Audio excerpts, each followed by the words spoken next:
La dernière session a été beaucoup marquée par la fin de la course au leadership au PQ. Donc, on a beaucoup parlé, vous avez beaucoup parlé de souveraineté du Québec.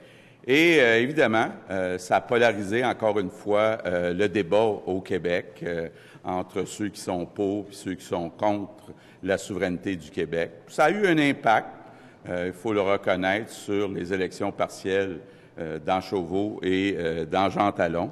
Mais je suis convaincu plus que jamais que c'est une situation temporaire et qu'éventuellement les Québécois vont rechercher une troisième voie pour sortir de cette polarisation puis recommencer à faire avancer le Québec. Maintenant, ce qu'on a vu aussi durant la dernière session, c'est un gouvernement qui a continué à mettre de la pression sur la classe moyenne, moins de services, mais aussi moins d'argent dans leurs poches. Et je pense qu'il faut faire un constat avec ce que certains appellent la rigueur, l'austérité. C'est que oui, c'est nécessaire de réduire certaines dépenses au gouvernement, mais ça a ses limites. Et il faut dire les choses clairement, là. On a besoin au Québec de créer plus de richesses.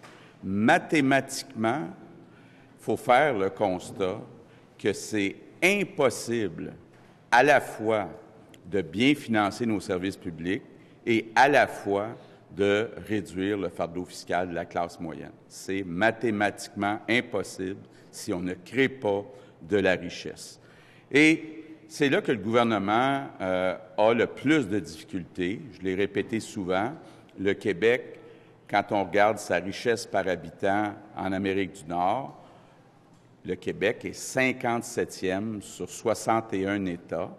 Et M. Couillard n'a aucune ambition pour toute la durée de son mandat de changer cette situation. En fait, quand on regarde les prévisions, autant du ministre des Finances que les prévisions des économistes des grandes banques, on voit que dans 3 ans et demi, est-ce qu'on arrête? On peut continuer, c'est les cloches. Donc, ce qu'on voit, c'est que dans 3 ans et demi, donc à la fin du mandat de M. Couillard, on peut prévoir que le Québec sera toujours au 57e rang sur 61 États. Donc, aucune ambition. Je trouve ça triste que M. Couillard soit résigné. On a un gouvernement libéral qui est résigné à ce que le Québec soit plus pauvre que ses voisins. C'est quand même triste, c'est grave, et ça, à la CAQ, on ne l'acceptera jamais.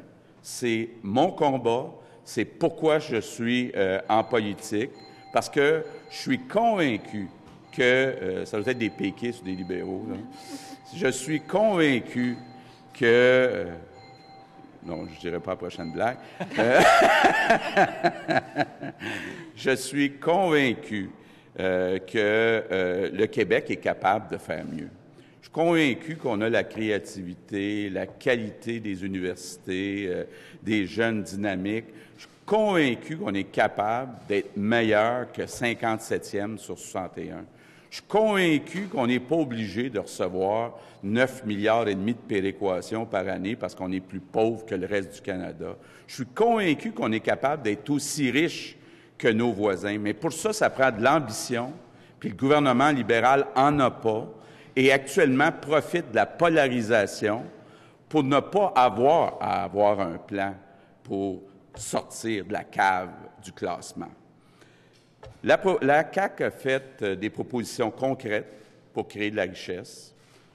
Évidemment, je vous rappelle le projet Saint-Laurent, que tout le monde a lu mon livre, les zones d'innovation, revoir le rôle d'Investissement Québec, créer des emplois de qualité, donc demander à Investissement Québec au ministère des Finances de mettre plus d'emphase sur l'aide aux entreprises qui créent des emplois de qualité, parce que oui, il y a une différence entre un emploi à 10 piastres de l'heure et un emploi à 30 ou 40 $ de l'heure. M. Couillard se promène partout en montrant ses chiffres de création d'emplois. Il oublie juste de dire que le Québec crée beaucoup d'emplois à 10 ou 15 $ de l'heure, puis pas beaucoup d'emplois à 30, 40 $ de l'heure. C'est pour ça que quand on compare le salaire moyen au Québec avec, par exemple, le salaire moyen en Ontario. Quand M. Couillard est arrivé, on était à peu près à 4 000 $ d'écart. On est rendu à 5 000 $ d'écart avec l'Ontario sur le salaire moyen. Donc, on a beau créer des emplois, on ne crée pas d'emplois payants. Et ça va prendre de l'ambition, ça va prendre de la création de richesses si on veut être capable d'assurer la pérennité de nos programmes sociaux. Ce qu'on voit de plus en plus, puis malheureusement, ça ne se reflète pas encore dans l'opinion publique, puis c'est mon défi au cours des prochains mois, puis des 3 prochaines années, c'est qu'encore, il y a des gens qui pensent que le Parti libéral est le parti de l'économie. Or, le Parti libéral, c'est le parti du statu quo, je dirais même pire. Le Parti libéral, c'est le parti du déclin tranquille du Québec. Donc, il faut que les gens réalisent ça. Puis j'ai un défi, puis j'en prends le blanc. Je n'ai pas réussi à passer ce message-là. Donc, je vous demande votre aide, à vous, les médias, pour en parler davantage. Je crois sincèrement que M. Couillard va avoir fait perdre 4 ans aux Québécois pour faire le rattrapage qui est nécessaire en économie. On le voit, c'est un gouvernement qui n'a pas de vision, qui improvise. Une journée, il envoie des taxes scolaires, des comptes de taxes scolaires qui augmentent. L'autre journée, il coupe d'un service aux élèves. Donc, avec le gouvernement Couillard, c'est toujours plus de taxes puis moins de services. Au cours des derniers jours, M. Couillard a en plus, encore une fois, montré son malaise face à l'identité québécoise, à la défense des valeurs québécoises. Il a refusé d'appuyer le consensus qu'on peut appeler le consensus Bouchard-Taylor, c'est-à-dire interdire les signes religieux pour tous les employés qui sont en autorité, comme les policiers, les juges, les gardiens de prison. Moi, je tends la main, encore une fois, à M. Couillard. Lorsqu'on gouverne, on a la responsabilité d'accepter les consensus, de rassembler les Québécois.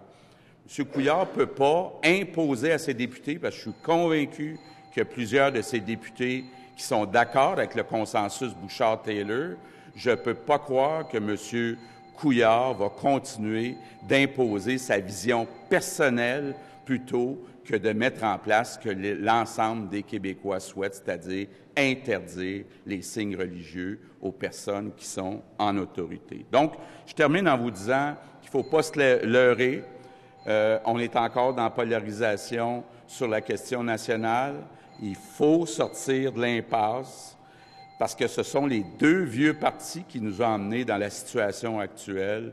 Les hausses de taxes scolaires, c'est à cause du Parti québécois et du Parti libéral. La hausse à répétition des tarifs d'électricité, c'est à cause du Parti québécois et du Parti libéral. Les 2 vieux partis ont toujours les mêmes vieilles recettes, piger plus dans les poches des contribuables. Il faut sortir de cette alternance.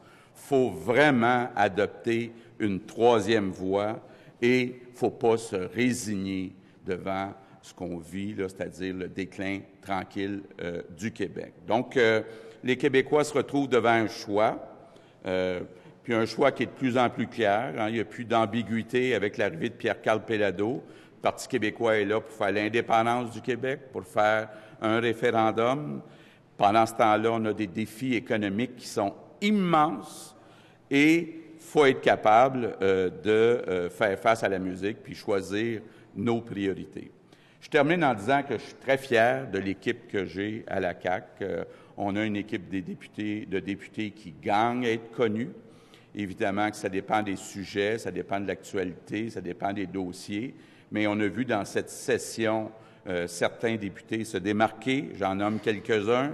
Jean-François Roberge en éducation, François Paradis avec ses interventions auprès des aînés, Nathalie Roy avec des propositions très concrètes sur la lutte à l'intégrisme, Simon Jolin Barrette, des propositions très concrètes sur l'immigration, Benoît Charette, des propositions très concrètes pour réformer nos institutions démocratiques. Et puis on a aussi en Chambre 2 parlementaires très aguerris, François Bonnardel et Éric Kerr, qui n'en manquent pas une, Et puis, je suis très fier de les avoir dans mon équipe. Sinon, bien, écoutez, je souhaite à tout le monde un bon été, des bonnes vacances. On va essayer de tirer des leçons, essayer de trouver des moyens pour plus parler d'économie. On va revenir à l'automne avec beaucoup de force, parler d'économie, d'éducation, de santé, d'identité et plus unis que jamais. Donc, merci puis bonnes vacances à tout le monde. Ah oui, il y avait Monsieur Kerr qui veut vous parler. Juste si tu veux. Alors, bonjour tout le monde. Je voulais faire un petit bilan de la session du point de vue parlementaire et législatif. Au début de la session, M. Legault nous avait demandé d'être une opposition constructive et je pense que c'est mission accomplie. Nous avons déposé 4 projets de loi. Le projet de loi, évidemment, qui a été appelé hier sur les nominations partisanes. On est effectivement très fiers de ça. Sur le directeur parlementaire du budget, je pense que c'est une proposition extrêmement concrète et fondamentale pour la suite des choses.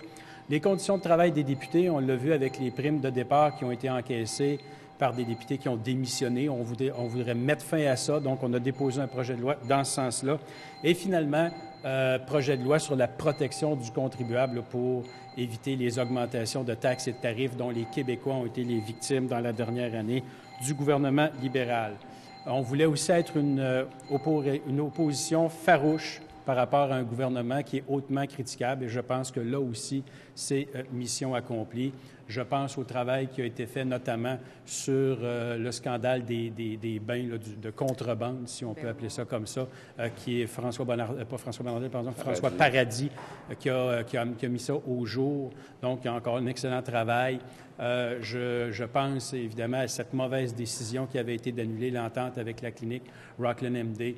Mon collègue François Paradis, encore une fois, qui a forcé le ministre à revenir sur cette décision-là. Je pense à notre opposition au projet de loi 37, qui est un très mauvais projet de loi sur la cimenterie de Port-Daniel, qui crée une concurrence déloyale avec des cimenteries déjà établies au Québec qui peinent à arriver, qui est un projet extrêmement nocif au point de vue environnemental, en fait le plus polluant de l'histoire du Québec, sur le plan économique hautement hasardeux. Donc la coalition est le seul parti qui avait les mains libres pour dénoncer ce type de projet de loi-là. Projet de loi 28, projet de loi Mammouth, là, où les Québécois se sont fait passer toutes sortes de choses, notamment les bonis aux dirigeants d'Hydro-Québec qui sont confirmés par cette loi-là qui a été votée sous bâillon par le Parti libéral.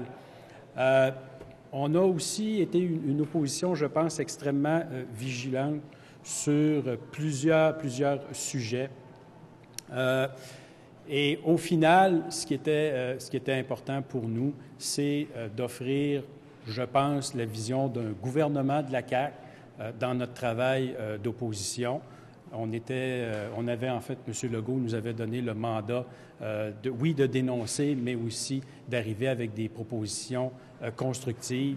Et je pense que de ce côté-là, c'est mission accomplie. Finalement, dernière mission que M. Legault nous avait confiée, c'était d'être les défenseurs des contribuables.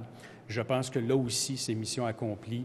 En fait, la CAQ était le seul parti à dénoncer notamment les augmentations de tarifs chez Hydro. Pourquoi? À cause des investissements dans l'éolien, qui étaient des très mauvais investissements. Dénoncer les augmentations de taxes scolaires, qui étaient évidemment le fait de la sous-traitance des augmentations de taxes du Parti libéral, une idée qui avait été copiée du Parti québécois. Donc, vous comprendrez que le Parti québécois était assez mal placé pour s'opposer à ça. Même chose au niveau municipal. Les augmentations de taxes sur l'essence, 3,6 sous avec le projet de bourse du carbone. D'augmentation de tarifs de tout genre, 1 400 $ de moins dans les poches des contribuables québécois du fait du Parti libéral dans la dernière année. Évidemment, la Coalition Avenir Québec était le seul parti qui avait les mains totalement libres pour dénoncer ces abus-là du gouvernement libéral envers les contribuables québécois. Donc, de ce côté-là, je pense que nous pouvons dire aussi que c'est mission accomplie. Merci.